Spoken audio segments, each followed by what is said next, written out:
शरण्ये त्र्यंबके गौरी नारायणी नमोस्तुते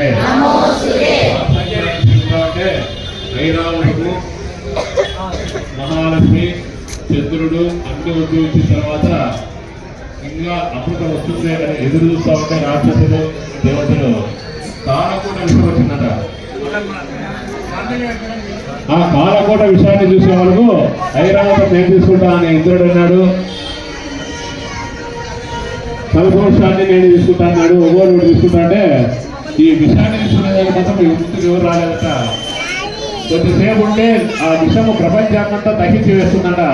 ఆ సమయంలో ఎవరు పోకుండా అందరూ ఎన్నుకుంటే పరమశివుడు నేను తీసుకుంటాను అని వినంట.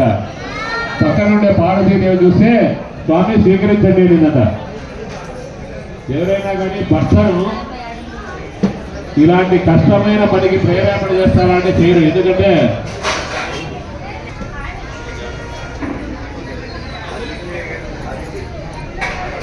భర్త విషయాన్ని గుర్తుతాడు అంటే తీసుకోండి స్వామి అనిందట పార్వతీదేవి.